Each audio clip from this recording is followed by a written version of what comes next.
2 दिन पहले ईद के दूसरे दिन, बल्कि हम शहर से आगे सरूनगर में, मेरे ख्याल से मलकपेट कॉन्स्टिट्यूंसी में भी नहीं आता हुआ, इसमें एलबी नगर असेंबली कॉन्स्टिट्यूंसी में आता कोई को। मगर मीडिया के लोग क्या कर रहे हो इसी,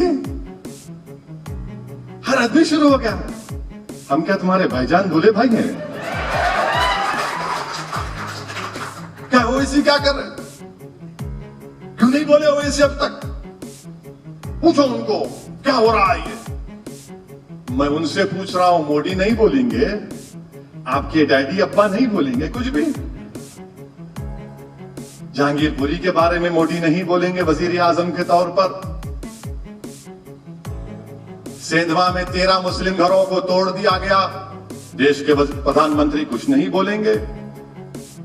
खरगोन में 22 मुसलमान घरों को, झोपड़ियों को डिमोलिश कर दिया गया, देश के प्रधानमंत्री कुछ नहीं बोलेंगे। गुजरात खंबात में गोदामों को तोड़ दिया गया, देश के वजीर आजम कुछ नहीं बोलेंगे। मगर ओवैसी बोलना, मैं वजीर आजम हूं, मगर नहीं, वजीर आजम से नहीं पूछेंगे। हर चीज हमारे पास, इन्हों क्या बोले, इन्हों क्यों नहीं बोले, इन्हों क्यों नहीं उठे, इन्हों क्यों नहीं बैठे।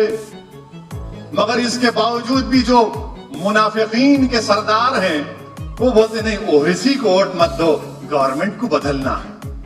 बोलो ना, आप भी बोलो ना, नहीं बोलेंगे। हद तो ये हो गई कि मध्य प्रदेश में अपाहिज है जिसके हाथ कटे हुए, उस पे मुखत उसकी दुकान को तोड़ दिए। क्या पत्थर फेंका? हाथ टूटा हुआ आदमी पत्थर फेंक सकता? माशाल्लाह से उस पे कोई सवाल नहीं करेगा। कोई टीवी चैनल का एंकर पूछेगा नहीं, अरे कैसे कर सकता है भाई ने, नहीं पूछेंगे। ये जान की अहमियत है इस्लाम में। तुमको कोई अख्तियार नहीं है कि तुम किसी की जान ले लो। अगर तुम अपने घर में माशरे को अच्छा रखते, तुम्हारे घर जन्नत का एक हिस्सा बन जाता, तो ये तमाम चीजें होती नहीं ना। मगर आप नहीं, आपको दिखाना है अपना गुरूर, अपना तकब्बुर। इसको ऑनर किलिंग बोलते। अब इसका और एक रुख है, ये मीडिया वाले कल से चला रहे, कल से एक नया रंग बना के पेश कर रहे। एक बात सुनो मीडिया वालों, जो मोदी को अपना पप्पा मानते हैं, क्या यहां की हुकूमत ने फौरन गिरफ्तार नहीं किया? उसको गिरफ्तार कर लिया।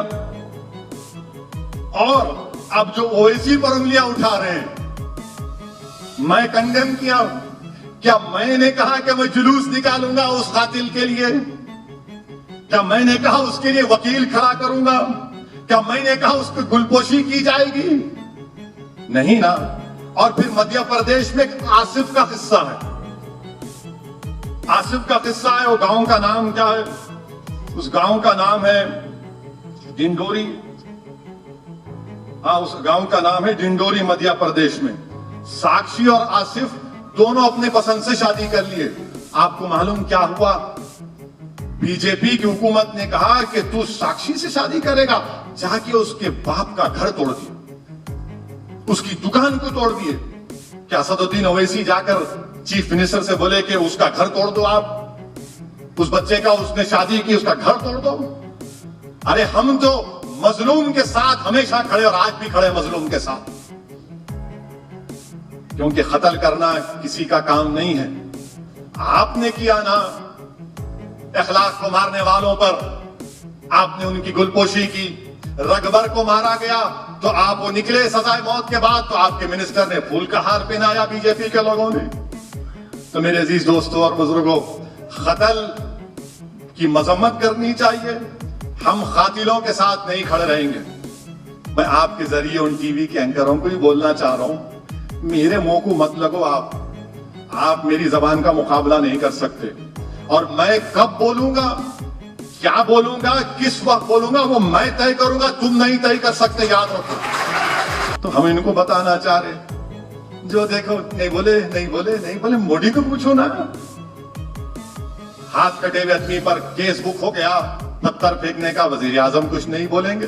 बल्कि दिल्ली में उनके घर से चंद थोड़ी देर के फासले पर जहांगीरपुरी में मस्जिद की गेट को तोड़ दिया गया, मुसलमानों की दुकानों को बर्बाद कर दिया गया, जामिअतुल अशरफिया के मदरसे की 50 साल बिल्डिंग को तोड़ दिया गया, कानपुर के मदरसे को तोड़ दिया गया, कुरान करीम के पारे मट्ठी के मलबे से उठाए जा रहे थे, देश के वजीर आजम कुछ नहीं बोलते, ये नहीं पूछेंगे। मेरे अजीज दोस्तों और बुजुर्गों, जिस किसी ने भी हरकत की है हम उसकी मजम्मत करते, हम उसकी तायीद में नहीं ठहरे, ना कभी ठहरेंगे। मैं तेलंगाना की हुकूमत का भी उन्होंने सही फैसला लिया, फौरन गिरफ्तार किया और कहा कि स्पेशल कोर्ट बनाएंगे। बहरहाल जो भी हो सजा मिलनी चाहिए उसको।